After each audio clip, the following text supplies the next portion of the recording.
Hello friends, मैं हूं रणधीर और स्वागत करता हूं आपका अपने YouTube channel talent Hunt software solution पे। फ्रेंड्स, उम्मीद करता हूं कि आप लोग ठीक होंगे, सेफ होंगे और स्वस्थ होंगे। फ्रेंड्स, जैसा कि आप हेडिंग देख रहे हैं आज का, या आप लोग थंबनेल देख करके भी आप समझ गए होंगे कि टॉपिक क्या पढ़ने वाले हैं। जी हाँ स्टूडेंट, हम लोग आज पढ़ने वाले हैं फंक्शन ओवरलोडिंग के बारे में। स्टूडेंट्स, फंक्शन ओवरलोडिंग बहुत ही इंटरेस्टिंग टॉपिक है C++ का। तो देरी न करते हुए चलिए स्टार्ट करते हैं फंक्शन ओवरलोडिंग के बारे में जानना। फ्रेंड्स, जैसा कि हम लोगों ने पहले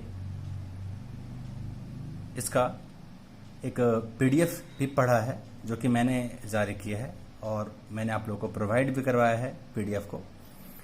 तो आपने PDF पढ़ा होगा तो उसमें नोट्स अवेलेबल होगा, जो मैं अभी आपके सामने ओपन करने वाला हूं। तो फ्रेंड, जैसा कि आप देख रहे हैं हेडिंग है फंक्शन ओवरलोडिंग। तो क्या है, कैसे है, इसके बारे में एक बार हम डिस्कस करते हैं थोड़ा सा PDF देखने के बाद, और डिटेल्स हम आपके सामने अभी डिस्कस करेंगे। ठीक है, देखिए, ये C++ का तो टॉपिक है ही, लेकिन कंप्यूटर साइंस के लिए ये C++ जो कंप्यूटर साइंस विद C++ जो क्लास 12 के लिए अवेलेबल है, उसमें चैप्टर 3 में ये टॉपिक हम लोग को पढ़ना है, फंक्शन ओवरलोडिंग को। तो मैंने ऐसा किया है स्टूडेंट्स यहाँ पर कि फंक्शन ओवरलोडिंग तो बहुत छोटा टॉपिक है और बहुत जल्दी ही कंप्लीट हो जाएगा, लेकिन हमें यही नहीं पता कि फंक्शन क्या होता है। तो मैंने इस चैप्टर में फंक्शन ओवरलोडिंग के अलावा मैंने फंक्शन का कुछ पार्ट को डिस्कस भी किया है, जैसा कि आप देख रहे होंगे लिखा हुआ है। ठीक है, मैं हर कुछ तो नहीं पढ़ पाऊंगा इतना जल्दीबाजी में, लेकिन फिर भी मैं ट्राई करूंगा कुछ कुछ जरूरी चीज़ों को पढ़ के आपको यहाँ पर समझा दूँ। ठीक है, तो सबसे पहले कि फंक्शन क्या होता है वो हम देख लेते हैं। फंक्शन कहते हैं कि function is a named unit of a group of program statement. This unit can be invoked from other part of the program. Function एक स्मॉल ब्लॉक होता है, एक यूनिट होता है ग्रुप ऑफ प्रोग्राम्स का, जिससे प्रोग्राम के किसी भी पार्ट से इन्वोक किया जा सकता है, जिसे हम कहते हैं कॉल किया जा सकता है। हम देखेंगे कि इन्वोक करना क्या होता है। ठीक है, और फंक्शन का ये डेफिनेशन बहुत छोटा है, लेकिन जब तक हम प्रोग्राम नहीं देखते तब तक फंक्शन समझ में भी नहीं आएगा हमें। लेकिन फिलहाल ये डेफिनेशन में थोड़ा सा बढ़ के सुना दे रहा हूँ। फिर बहुत ही बढ़िया टॉपिक क्या है, फंक्शन प्रोटोटाइप या प्रोटोटाइपिंग क्या कहलाता है। तो प्रोटोटाइपिंग या फंक्शन प्रोटोटाइपिंग या फंक्शन प्रोटोटाइप सब एक ही है। ठीक है, तो अब क्या है प्रोटोटाइप, तो इसको आप देखेंगे यहाँ पर कि it is declaration of the function that tells program about type of the value return. देखिए क्या लिखा हुआ है, type of the value return by the function and the number and type, याद रखिएगा, the number and type of each argument। अब ये argument क्या होता है हम डिस्कस करेंगे, जब फंक्शन पढ़ेंगे तो डिस्कस कर देंगे, अब जब बनाएंगे प्रोग्राम तो सारा कुछ डिस्कस करने वाला हूं मैं आगे। देखिए आगे क्या होता है। तो मैंने यहां पर 2 एग्जाम्पल लिया है, void, show, और ये दिया हुआ है पैरेंथेसिस। अभी ये अलग अलग ना देखें आप, ये साथ में void, show और पैरेंथेसिस, बस यहां पर स्पेस है। तो हमें पता है कि void एक रिटर्न टाइप होता है, ठीक है, और ये डेटा टाइप भी कहलाता है। तो void का मतलब होता है नो रिटर्न, ध्यान रखिएगा, इसे हम कहते हैं नो रिटर्न। अब एक फंक्शन मैंने बनाया है, फंक्शन जो कि मैंने डिस्कस किया था 11 क्लास के टॉपिक में। फंक्शन 4 तरीके से हम डिस्कस कर सकते हैं, no return no argument, no return with argument, with return no argument, और विद रिटर्न विद आर्गुमेंट। जो कि मौका मिलेगा तो मैं शायद इसको भी डिस्कस कभी कर ही दूंगा। स्टूडेंट्स देखिए, ये मैंने लिया है void, show, और पैरेंथेसिस में यहां पे कुछ भी नहीं है, ब्लैंक है। लेकिन यहां पर लिया मैंने int, print, और पैरेंथेसिस में यहां पर int है। देखिए अभी यहां पर फंक्शन का नाम है show और यहां नाम है print, लेकिन अभी यहां पर फंक्शन का रिटर्न टाइप क्या है, तो void मतलब कुछ भी नहीं, ब्लैंक है, नथिंग, void है, नल है। लेकिन यहां पर क्या है कि ये फंक्शन रिटर्न क्या करेगा, इंटीजर। ये कुछ भी रिटर्न नहीं करेगा फंक्शन, और रिटर्न करेगा क्या, ये इंटीजर। ध्यान रहे स्टूडेंट, अगर सिर्फ फंक्शन ऐसे लिख दिया जाए प्रिंट, तो यहां पर ऑटोमेटिक इंट छुपा हुआ है। याद रखिएगा, अगर वॉइड लिखा हुआ है तो वॉइड है, इंट लिखा हुआ तो इंट है, फ्लोट तो फ्लोट है, कैर तो कैर है। लेकिन अगर कुछ भी ना लिखा रहे तो वहां पर क्या हो जाएगा, ऑटोमेटिक इंट। ये क्वेश्चन बार बार पूछता है कि what is the default return type of any function. किसी भी फंक्शन का रिटर्न टाइप क्या होता है जो यूजर डिफाइन करता है वो। तो ध्यान रखिएगा कि जो यूजर डिफाइन करता है फंक्शन, उसका डिफॉल्ट रिटर्न टाइप क्या होता है, इंट होता है, इंटीजर होता है। इसीलिए आप देखते होंगे कि आपके बुक में जो प्रोग्राम लिखा रहता है वो इंट मेन से लिखा रहता है, या कभी कभार सिर्फ मेन से लिखा रहता है और अंतिम में रिटर्न 0 लिखा रहता है। देखिए यहां पर मैंने बता दिया है कि इस पार्ट को हम क्या कहेंगे, तो आर्गुमेंट लिस्ट है। ये क्या है, मेरा फंक्शन का नाम है, और ये मेरा क्या है, return type of the function है। फंक्शन का नाम कुछ भी हो सकता है स्टूडेंट्स, फंक्शन का नाम कुछ भी हो सकता है, लेकिन वो एक वैलिड आइडेंटिफायर होना चाहिए। क्लियर। अब देखिए, अब यहां पर आर्गुमेंट, सर आर्गुमेंट यहां पर नहीं दिया, यहां पर दिया, तो जी हां, आर्गुमेंट ब्लैंक भी हो सकता है और आर्गुमेंट कुछ रह भी सकता है। तो अगर आप यहां वर्ड लिखेंगे तभी वो ब्लैंक ही कंसीडर होगा। ध्यान रखिएगा कि अगर यहां वर्ड लिखा रहेगा तभी नो रिटर्न और नो आर्गुमेंट कहलाएगा। लेकिन अगर कुछ भी लिख दिया आपने, इंट, कैर, फ्लोट, कुछ भी वर्ड के अलावा, तो क्या हो जाएगा, विद आर्गुमेंट। जैसे यहां पर विद आर्गुमेंट है, और यहां पर क्या है, इंट मतलब विद रिटर्न है ये। तो और भी फंक्शन बहुत सारे हैं डिस्कस करना हमें आगे। तो छोटा सा मैंने एग्जांपल क्या लिया है, देखिए आगे छोटा सा मैंने क्या लिया है, a simple program of function. एक फंक्शन का छोटा प्रोग्राम लिया है मैंने, क्या लिया, वॉइड प्रिंट। देखिए मैंने एक वॉइड प्रिंट एक फंक्शन बनाया, और किसके यहां क्या लिखा है, वॉइड। अगर यहां पर कुछ भी ना रखते तो यहां क्या हो जाता अपने आप, इंट। लेकिन अभी मैंने क्या लिखा है, वॉइड, तो नो रिटर्न है और कुछ आर्गुमेंट नहीं, मतलब नो आर्गुमेंट और नो रिटर्न।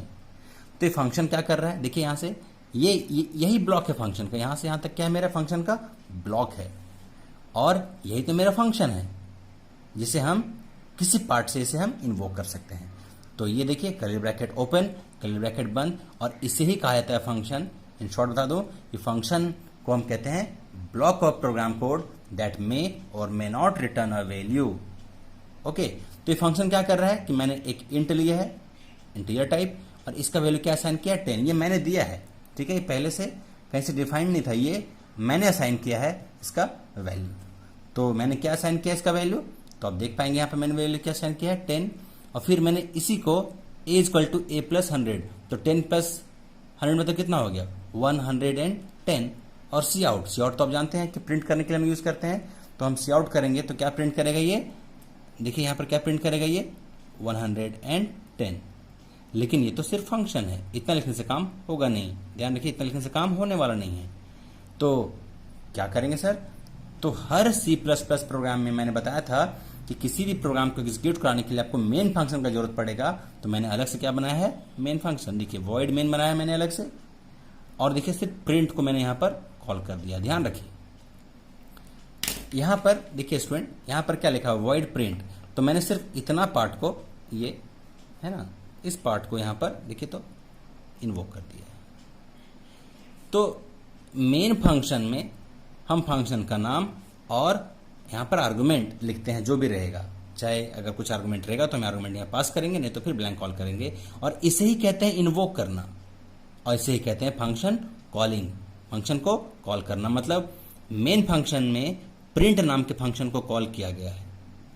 तो अब बोलेंगे सर ये एग्जीक्यूट कहां से करेगा, तो ये एग्जीक्यूट कहां से करेगा, तो एग्जीक्यूट यहां से होता है। ध्यान रहे कि किसी भी प्रोग्राम को जो एग्जीक्यूट करेगा कंपाइलर तो मेन से करेगा।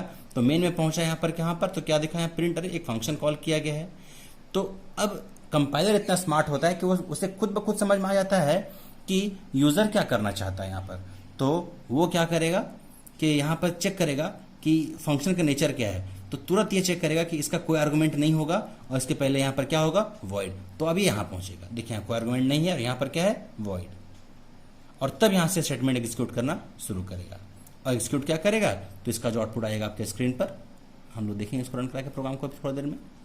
तो यहाँ पर क्या आने वाला है मेरे पास, 110।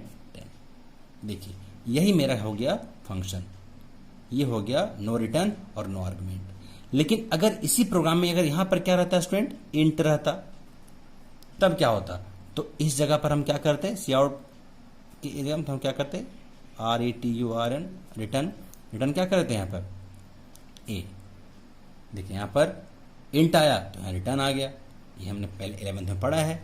और जब ये होगा तो हमें यहाँ पर क्या करना होगा, इसे सी आउट कर देना होगा इस तरीके से, बस यही चेंजेस करना है यहाँ पर। या किसी एक वेरिएबल में असाइन कर देंगे, उसको हम सी आउट कर सकते थे, कोई दिक्कत नहीं होगा। एग्जैक्टली इसी मैनर से फंक्शन एग्जीक्यूट करता है। ओके स्टूडेंट्स, उम्मीद करते हैं आपको ये समझ में आया होगा कि फंक्शन क्या होता है।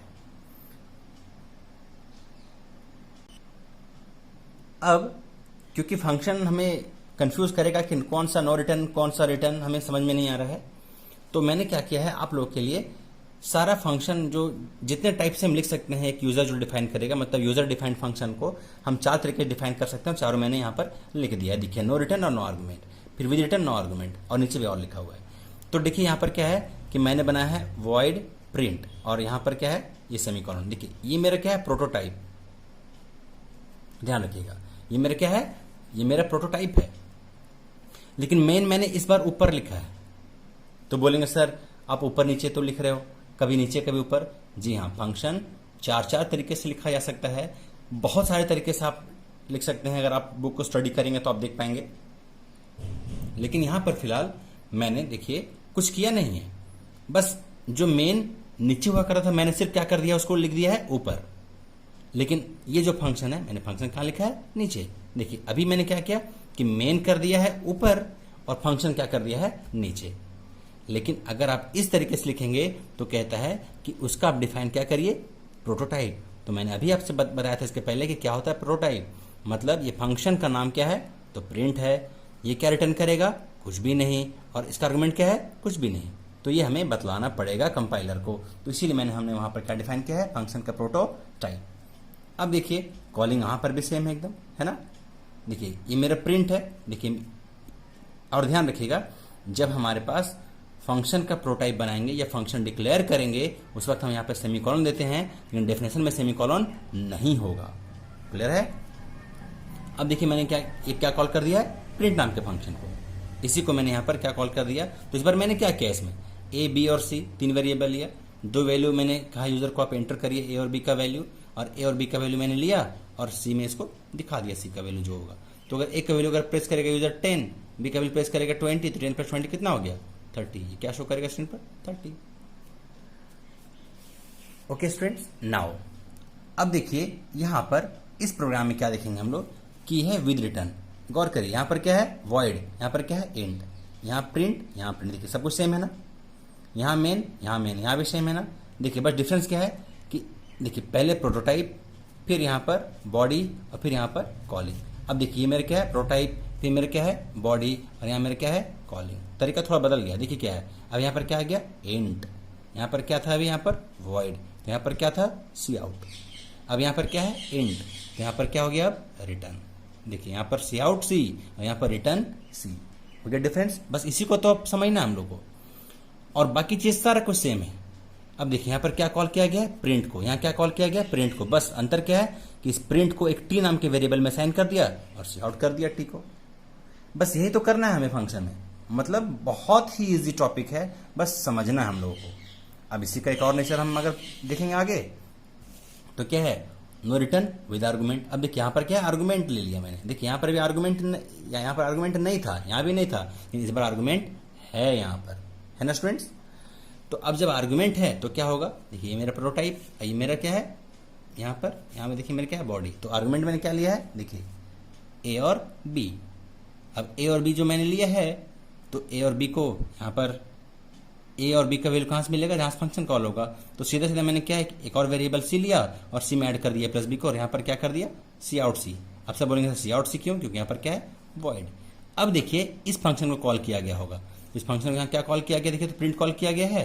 तो यहाँ पर क्या है इंट ए और इंट बी। तो अब कहता है कि फंक्शन कॉलिंग के दौरान या फंक्शन कॉलिंग के समय कंपाइलर चेक करता है कि आर्गुमेंट कितने हैं और क्या टाइप है। तो आर्गुमेंट कितना है, तो ए और बी, 2 आर्गुमेंट है टाइप क्या है, इंट और इंट। तो यहां पर कितने आर्गुमेंट हैं, 2, एक्स और वाई। लेकिन एक्स वाई किस तरह का है, तो इंट है। मतलब फंक्शन कॉलिंग के समय मैच करता है टाइप ऑफ आर्गुमेंट और नंबर ऑफ आर्गुमेंट।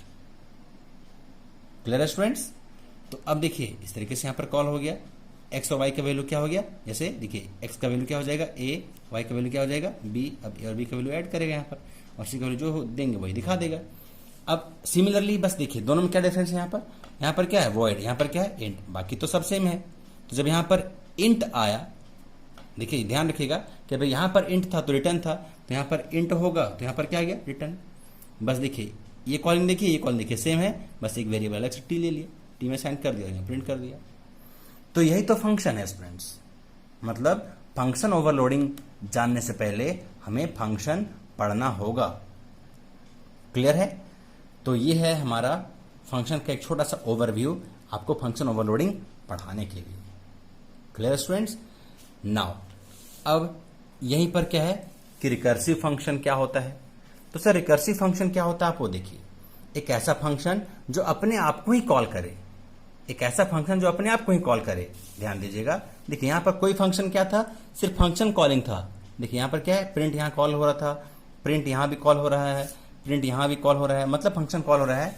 लेकिन ये एक ऐसा फंक्शन है जो अपने आप को कॉल करता है। देखते हैं कैसे क्या कॉल कर रहा है। तो सबसे पहले ऐसा करते हैं हम लोग, देखिए हेडर फाइल को मैंने लिखा नहीं, आप लिख लेंगे वहां पर। देखिए मैं मेन पर आता हूं, मेन पर चला गया तो यहां क्या लिखा हुआ है, इंट टी। ठीक है, अब टी जो है मेरा एक यहां पर देखिए एक यहां पर एक फंक्शन कॉल किया गया है, इसका नाम है फैक्ट, और क्या आर्गुमेंट पास किया गया है, 5। तो 5 जो पास किया गया फैक्ट नाम के फंक्शन पे, तो चेक करेगा कंपाइलर क्या फैक्ट नाम का फंक्शन है। तो जी हाँ, एक फैक्ट नाम का फंक्शन है, देखिए यहां पर है कि नहीं है, जी एग्जैक्टली है। और जब फैक्ट नाम का फंक्शन यहां पर जब है तो यहां पर कितना आर्गुमेंट है, एक, इंट एन। देखिए कितना आर्गुमेंट है यहां पर, इंट एन, सॉरी यहां पर कितना है, 5। हम यहां पर एक वेरिएबल पास कर सकते हैं या वैल्यू भी सीधा सीधा पास किया जा सकता है। तो वैल्यू यहां 5 असाइन कर दिया। अब देखिए यहां पर क्या है कि अब चेक कर रहा है इफ n इक्वल टू 1, क्या n का वैल्यू 1 है, तो यहाँ n का वैल्यू 1 नहीं है। अगर होता तो क्या रिटर्न करता स्टूडेंट यहाँ पर 1, लेकिन यहाँ तो 1 है ही नहीं, यहाँ पे कितना है 5। अब देखिए एल्स में जाएगा और क्या करेगा, n इंटू फैक्ट। अब देखिए एक बार कॉलिंग यहाँ पर तो था ही नॉर्मली, लेकिन इस फंक्शन के अंदर देखिए ये मेरे फंक्शन के अंदर में ये अपने आप को ही कॉल कर दे रहा है। देखिए है ना, यहाँ पर कॉल किया ना, एक ऐसा फंक्शन जो अपने आप को ही कॉल करता है उसे कहते हैं हम लोग रिकर्सिव फंक्शन। ध्यान रखिएगा स्टूडेंट्स, रिकर्सिव फंक्शन, और ये एग्जाम में बहुत बार पूछता है और बहुत ही जबरदस्त या बहुत ही इंटरेस्टिंग टॉपिक बन जाता है। एक ऐसा फंक्शन जो अपने आप को ही कॉल करता है तब तक जब तक कंडीशन फुलफिल हो, उसे हम कहते हैं रिकर्सिव फंक्शन। और ये क्या रिटर्न करेगा स्टूडेंट, 5। तो 5 का फैक्टोरियल रिटर्न कर देगा वहां पर, ठीक है, क्योंकि फैक्टोरियल फाइंड कर रहा है। तो कितना हो जाएगा 120, क्योंकि 5 इंटू 4 इंटू 3 इंटू 2 इंटू 1, क्या आ जाएगा स्टूडेंट मेरा यहाँ पर 120। क्लियर? अब आते हैं हम लोग छोटा सा टॉपिक लेकर, क्या और क्या है, कॉल बाय वैल्यू और कॉल बाय रेफरेंस। देखिए यहाँ पर डेफिनेशन यहाँ पर लिखा है, आप डेफिनेशन यहाँ पर इसको पढ़ के देखेंगे, लेकिन मैं शॉर्ट में बता दूं कि कॉल बाय वैल्यू और कॉल बाय रेफरेंस में सबसे बड़ा जो मेजर डिफरेंस है वो ये है कि फंक्शन कॉलिंग के तरीके में देखिए मैंने क्या किया है, यहाँ पर एक स्वैप नाम का प्रोग्राम बनाया है। स्वैप मतलब वैल्यू को एक्सचेंज करने के लिए, ठीक है। तो कॉल बाय वैल्यू मेथड में क्या होता है कि अगर फॉर्मल आर्गुमेंट में, देखिए अगर फॉर्मल आर्गुमेंट में कुछ चेंजेस किया जाए तो एक्चुअल आर्गुमेंट में कुछ फर्क नहीं पड़ेगा। तो कैसे होगा सर ये, तो कैसे होगा वो देखिए, ये मेरा प्रोटोटाइप है, मेरा ये मेरा क्या है, बॉडी। अब देखिए बॉडी में क्या है, मैंने जो लिया है इंट ए और बी, टी नाम का एक वेरिएबल लिया है जिसमें ए का वैल्यू जो होगा वो टी में दिया, बी का वैल्यू होगा वो ए में दिया, और अंतिम में टी का वैल्यू क्या दिया, बी में दिया। ये क्या कर रहा है, स्वैप। कैसे हो रहा है वो हम देख लेंगे अभी तुरंत। देखिए ये मेरा ए का वैल्यू है 10 और बी का वैल्यू है 20। अब ए को मैंने टेम्पररी में स्टोर कर दिया टी में, तो ए तो मेरा ब्लैंक हो गया। जब ए का वैल्यू चला गया टी में तो ए मेरा क्या हो गया, ब्लैंक। जब ए मेरा ब्लैंक हो गया, जरा गौर करेंगे कि ए कहाँ चला गया, टी में। यहाँ देखिए ए कहाँ चला गया, टी में, तो ए मेरा ब्लैंक हो गया। तो बी का वैल्यू कितना है 20, वो कहाँ साइन हो गया, ए में। तो बी कहाँ साइन हो गया, ए में, तो अब बी ब्लैंक हो गया। अब बी का वैल्यू में क्या साइन कर दिया, टी, टी यहाँ पे चला गया, तो देखिए टी कहाँ चला गया, बी में, तो ए का वैल्यू चला गया कहाँ पर, बी में, अब बी का वैल्यू कहाँ चला गया, ए में, तो इसी को बोलते हैं हम लोग स्वैपिंग। लेकिन मैंने इसको किया है कैसे, एक नॉर्मल फंक्शन से। तो देखते हैं कैसे। यहाँ पर देखिए, यहाँ पर सबसे पहले क्या होगा, मेन से हम स्टार्ट करेंगे यहाँ पर। तो ए का वैल्यू क्या है 10 और 20 बी का वैल्यू। अब ओरिजिनल वैल्यू क्या है मेरा, ए का वैल्यू ए इक्वल टू ए और बी इक्वल टू बी, ए का वैल्यू जो होगा और बी का वैल्यू जो होगा दिखाएगा। तो ये मेरा ओरिजिनल वैल्यू यहाँ पर प्रिंट हो गया, कितना स्टूडेंट यहाँ पर 10 और यहाँ पर 20। लेकिन यहाँ पर फंक्शन क्या हो गया है, कॉल, मतलब इन्वोक किया गया है। तो ए का वैल्यू क्या हुआ यहाँ पर 10 और यहाँ पर कितना हो गया है 20। अब 10 20 जैसे कॉल होगा तो यहाँ पहुंचेगा। अब ए का वैल्यू कितना है 10, आया कितना 10 और आया कितना 20। तो 10 20 का यहाँ पर गेम ऐसा प्ले किया गया कि वैल्यू क्या हो गया, ये एक्सचेंज हो गया। एक्सचेंज होने के बाद क्या हो गया कि यहाँ पर ए का वैल्यू कितना हो गया 20 और बी का वैल्यू कितना हो गया 10, क्योंकि यहाँ पे चेंज तो हुआ है। जब ये पार्ट एग्जीक्यूट कर गया तब फिर आगे बढ़ा कंपाइलर, आगे देखा अरे एक और यहाँ पर सी आउट है। तो आफ्टर फंक्शन कॉल, मतलब फंक्शन कॉल होने से पहले, फंक्शन के अंदर और फंक्शन कॉल होने के बाद देखे क्या कि ए का वैल्यू वापस 10 मिल गया और यहाँ 20 हो गया।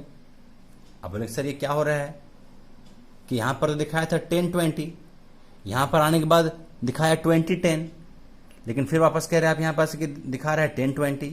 जी हाँ, यही तो है कॉल बाय वैल्यू। कहते हैं कि अगर फॉर्मल पैरामीटर, यही मेरा फॉर्मल पैरामीटर है स्टूडेंट्स, और ये मेरा क्या है एक्चुअल पैरामीटर, एक्चुअल वैल्यू मेरा क्या है 10 20। तो कहते हैं कि अगर फॉर्मल पैरामीटर में कुछ चेंजेस किया जाए, अगर फॉर्मल पैरामीटर में कुछ चेंजेस किया जाए तो एक्चुअल पैरामीटर में कुछ फर्क या कुछ चेंजेस नहीं होता है। मतलब अगर फॉर्मल पैरामीटर में कुछ चेंजेस किया जाए तो 10 और 20 तो चेंज तो हो गया, 20 एक्सचेंज हो गया, लेकिन इसका रिफ्लेक्शन इस पर नहीं पड़ता है, ये रिफ्लेक्ट बैक नहीं करता है। इसीलिए जो वैल्यू पहले था वही वैल्यू अब है। इसीलिए अगर इस प्रोग्राम को रन करेंगे तो रन कहां से करेगा, मेन से करेगा। तो मेन में कितना है ओरिजिनल वैल्यू 10 20। देखिए यहाँ पर आउटपुट मैंने लिखा है कि ए का वैल्यू कितना है 10 20 है ना, ए और बी का ओरिजिनल वैल्यू। अब फिर जैसे फंक्शन यहाँ पर कॉल हुआ तो कॉल होने के बाद यहाँ पर चला गया फंक्शन में। फंक्शन में जब चला गया तो क्या दिखाया, ए का वैल्यू 20 10, ए का वैल्यू कितना दिखाया 20 10। लेकिन जब फंक्शन कॉल हो गया, अब फंक्शन के अंदर चला गया, उसके बाद फिर देख रहे हैं वैल्यू क्या हुआ, तो ए का वैल्यू 10 और बी का वैल्यू 20। देखिए ए का वैल्यू 10 और बी का वैल्यू 20, यही तो मेरा आउटपुट आ रहा है स्क्रीन पर। इसका मतलब कि फंक्शन कॉलिंग से पहले और फंक्शन कॉलिंग के बाद होगा सेम होगा, कुछ चेंजेस नहीं होगा, क्योंकि कॉल बाय वैल्यू में इसका रिफ्लेक्शन नहीं पड़ता है, मतलब रिफ्लेक्ट बैक नहीं करता है। याद रखिएगा इसी को आप, रिफ्लेक्ट बैक ये नहीं करता है, लेकिन यही चीज कॉल बाय रेफरेंस में करता है। देखिए अब क्या आ गया मेरे पास, ये कॉल बाय रेफरेंस है, ये मेरे पास क्या आ गया कॉल बाय रेफरेंस है। तो सर पहचानें कैसे कॉल बाय रेफरेंस है मेरा? जी हाँ, पहचानने के लिए कॉल बाय रेफरेंस में क्या है कि हम यहाँ पर क्या रखते हैं, एक ऐसे इस तरीके से एक रेफरेंस पास करते हैं यहाँ पर, इसको आप बोलते हैं एम्परसेंड। ध्यान रखिएगा स्टूडेंट, उसे क्या कहते हैं हम लोग, एम्परसेंड। क्लियर? तो एम्परसेंड से आप पहचान पाएंगे कि मेरा कॉल बाय रेफरेंस है। गौर करेंगे कि बस सब कुछ सेम है, यहाँ पर क्या है स्टूडेंट, डिफरेंस क्या है, एम्परसेंड, और कुछ डिफरेंस नहीं। लेकिन इस बार क्या है, देखिए मेरा ओरिजिनल वैल्यू क्या है 10 और 20। ओरिजिनल वैल्यू मेरे पास क्या है स्टूडेंट यहाँ पर 10 20। क्लियर? ओरिजिनल वैल्यू मेरे पास क्या दिखा देगा यहाँ पर 10 और 20। अब फंक्शन कॉल हुआ, फंक्शन कॉल हुआ तो यहाँ पर कितना हो गया 20 और 10, क्या हो गया 20 और 10 इस जगह पर। बट जब फंक्शन कॉलिंग के बाद देख रहे हैं तो फिर यहां दिखा रहा है क्या 20 10।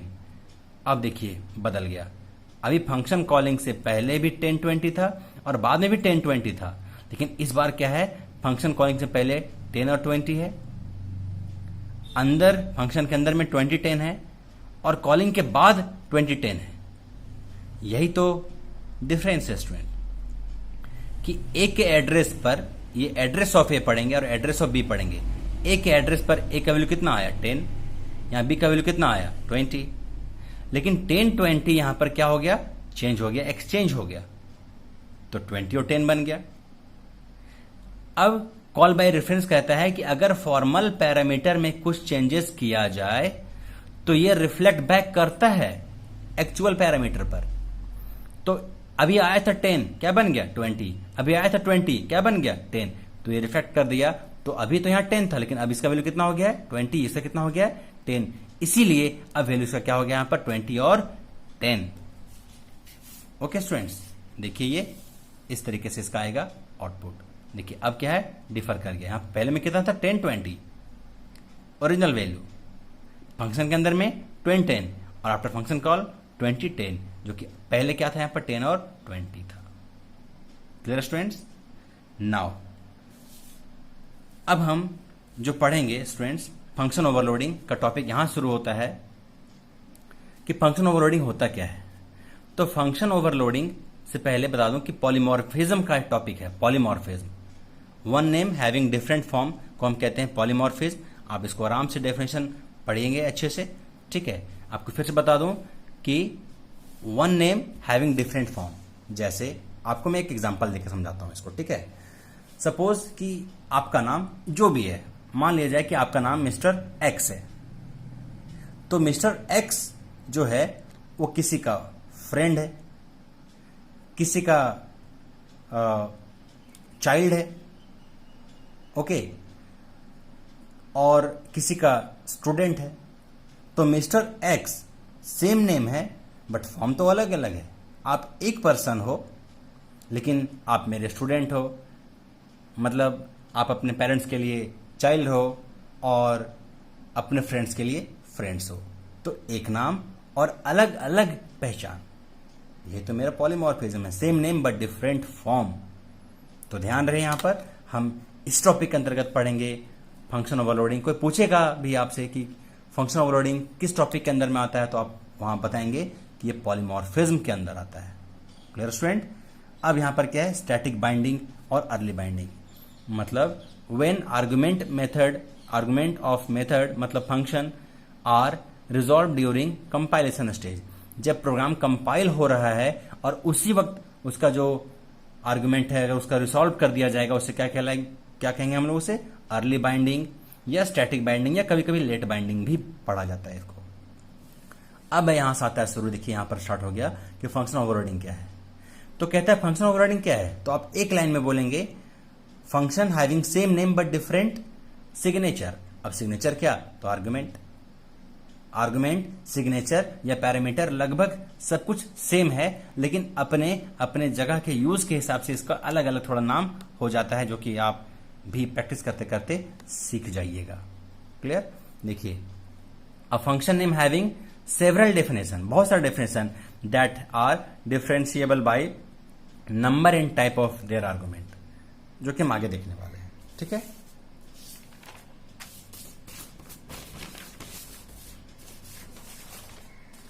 देखिए ये मेरा है पॉलीमॉर्फिज्म का टॉपिक।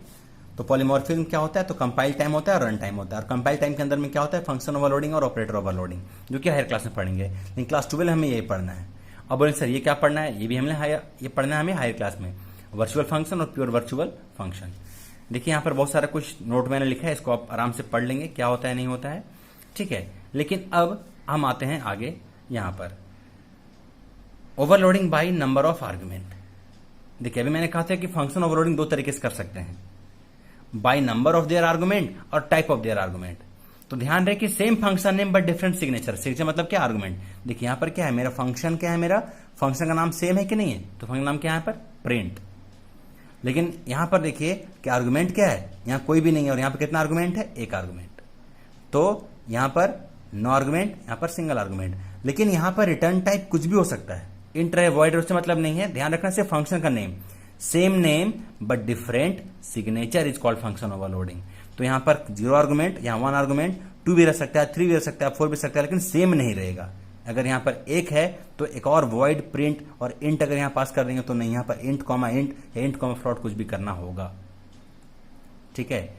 नाउ एग्जांपल 2 में देखिए यहां कितना आर्गुमेंट है इसमें, देखिए तो यहां पर प्रिंट प्रिंट प्रिंट 3 फंक्शन हो गया, यहां पर सेम फंक्शन नेम। देखिए यहाँ पर इंट इंट और यहाँ पर क्या हो गया, वॉइड, ये डिफर कर गया। हमें इससे मतलब ही नहीं है, हमें मतलब किससे है, same function name but different signature. बोले सर तो यहाँ पर इंट इंट सेम दिख रहा है, तो यहां पर नंबर नहीं, यहां पर टाइप नहीं, यहां नंबर, यहां कितना है 2 है, यहां कितना है 3 है, यहां कितना है 4।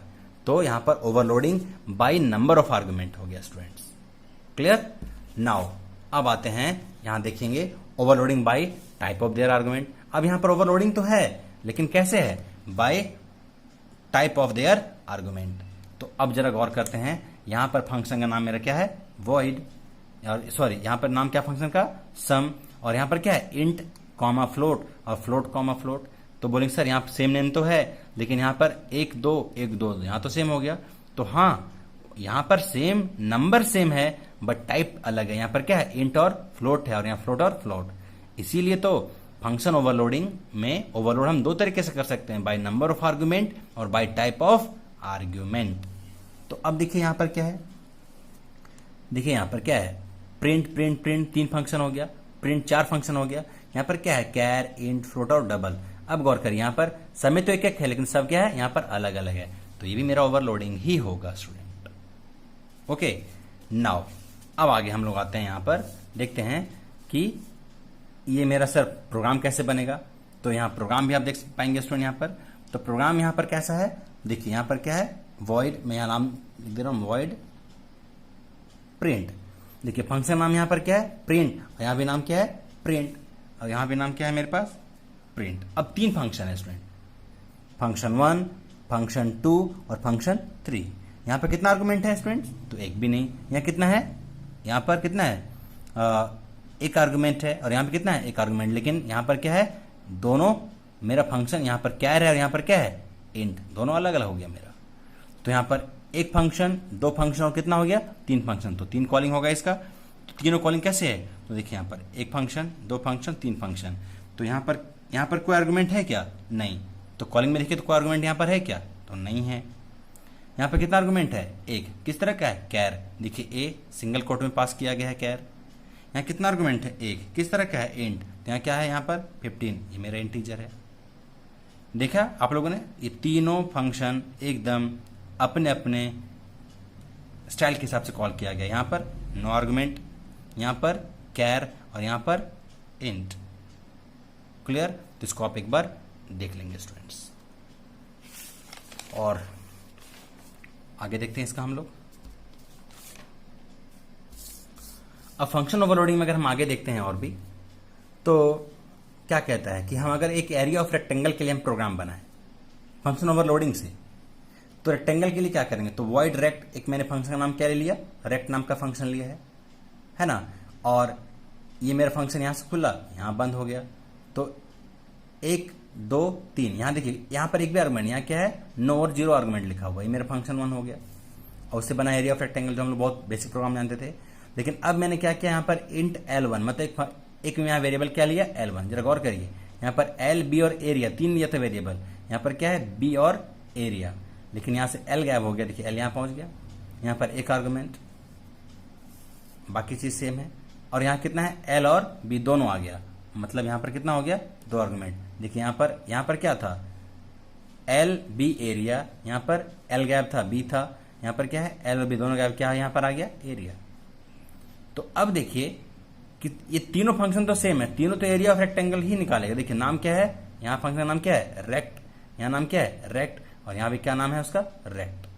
लेकिन अब जो है कॉलिंग, वो देखिए, ध्यान रखिएगा स्टूडेंट। यहां पर कॉलिंग में देखिए यहां पर कितना है? एक भी आर्गुमेंट नहीं। यहां कितना है? एक आर्गुमेंट। और यहां कितना है? 2 आर्गुमेंट। अब कॉलिंग होगा यहां पर। तो कॉलिंग हुआ, देखिए तो यहां पर कितना आर्गुमेंट है? 0 आर्गुमेंट।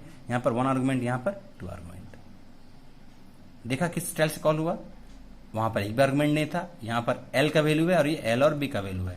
तो यहां पर L और B का वैल्यू क्या होगा? जो हम प्रेस करेंगे कीबोर्ड से वही होगा L और B का वैल्यू। लेकिन यहां पर L का वैल्यू क्या है? 5 और B का वैल्यू हम देंगे वहां से। और L और B का वैल्यू यहां पर क्या है? 8 और 7। ओके स्टूडेंट्स, तो ये इस तरीके से प्रोग्राम ये एग्जीक्यूट करेगा।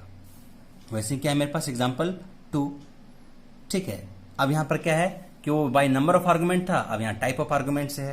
यहां पर क्या है? देखिए तो यहां पर L और B, यहां पर 2 आर्गुमेंट, यहां 2 आर्गुमेंट पहले ले लिया। लेकिन गौर करिए कि यहां भी 2 आर्गुमेंट है, L1 और B1। लेकिन यहां पर दोनों इंटीजर टाइप है और यहां क्या है आपका? दोनों फ्लोट टाइप है।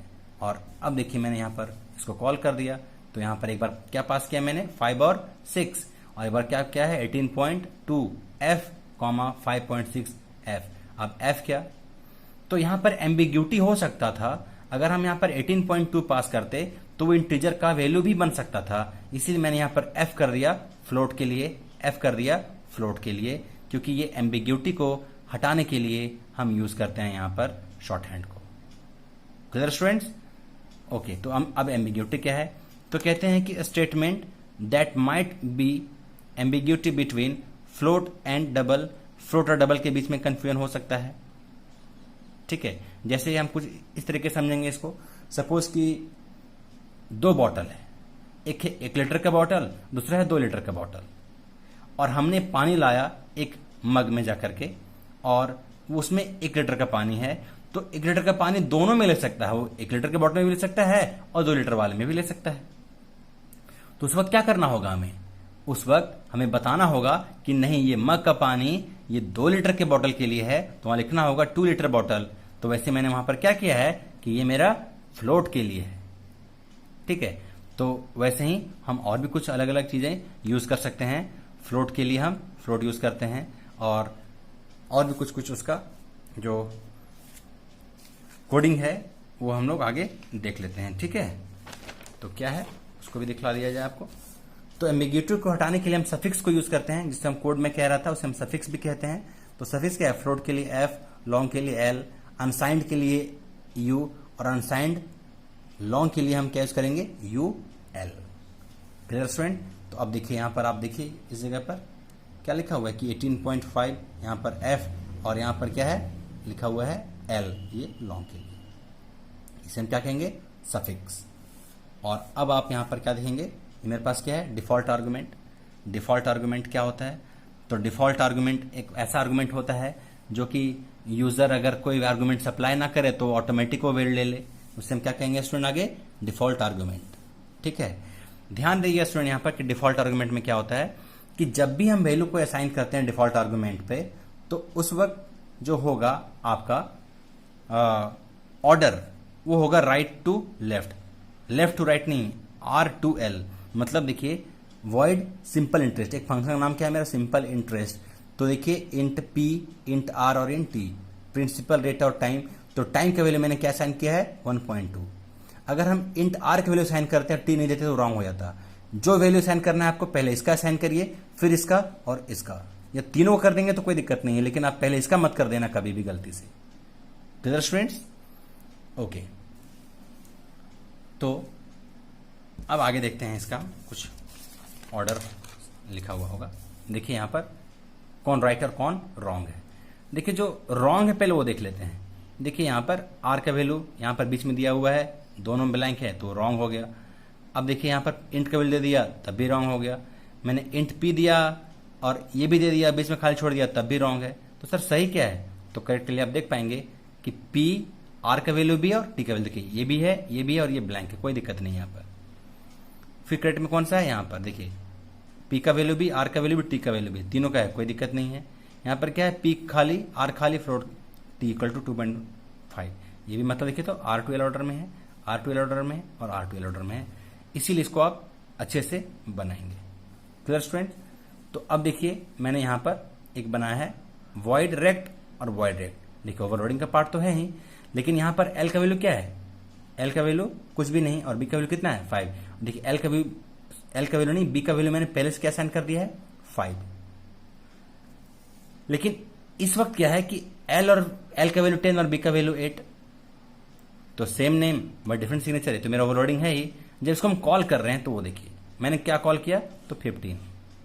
अब जब 15 कॉल किया है तो किस में जाएगा, तो 15 कॉल किया है तो वो इसमें असाइन होगा। तो L का वैल्यू क्या असाइन हो जाएगा 15, क्योंकि मैंने B का वैल्यू नहीं दिया, तो B का ऑटोमेटिक वैल्यू क्या है मेरे पास 5, क्योंकि यही तो मेरा डिफॉल्ट वैल्यू है, डिफॉल्ट आर्गुमेंट यही है। तो 15 यहां से लिया और 5 यहां से, तो देखिए 15 यहां से और 5, तो 15 75 क्या हो जाएगा यहाँ पर 75, 75, 15 5 या 75 हो जाएगा स्टूडेंट्स का, है ना। अब देखिए यहाँ पर मैंने क्या कॉल किया है रेक्ट, अब कोई आर्गुमेंट पास नहीं किया है, इसका मतलब ये यहाँ से इन्वोक हो जाएगा, क्योंकि यहाँ L का वैल्यू भी है और B का वैल्यू भी है, तो इसका वैल्यू क्या हो जाएगा 80 हो जाएगा स्टूडेंट यहाँ पर इस कॉलिंग का। और यहाँ पर क्या पास कर दिया मैंने, दोनों मैंने जब दोनों पास कर दिया है तो इस वक्त वैल्यू क्या हो जाएगा मेरे पास यहाँ पर स्टूडेंट, एल का वैल्यू 10 और बी का वैल्यू 20, तो यहाँ पर क्या हो जाएगा 10 और 20। क्लियर? तो ये मेरे पास क्या है स्टूडेंट, डिफॉल्ट आर्गुमेंट का ये छोटा सा एग्जाम्पल है। उम्मीद करते हैं स्टूडेंट आपको ये समझ में आया होगा, और ये चैप्टर ही इतना बड़ा था। ठीक है, तो इसका जो भी प्रॉब्लम होगा वो आप लोग मुझे कमेंट करेंगे, और इसका मैं एक लाइव वीडियो लेकर के आऊंगा प्रोग्राम एग्जीक्यूट कराने के लिए, है ना, उसको भी आप लोग देखेंगे, वो पार्ट 2 में चला जाएगा। ओके स्टूडेंट्स, उम्मीद करते हैं कि आप लोग को समझ में आया होगा, और अगर आपको समझ में नहीं आता है तो आप वीडियो को 2-3 बार देखिए, आपको समझ में आएगा। ठीक है, इस वीडियो को लाइक करिए, सब्सक्राइब करिए, शेयर करिए। Thank you students.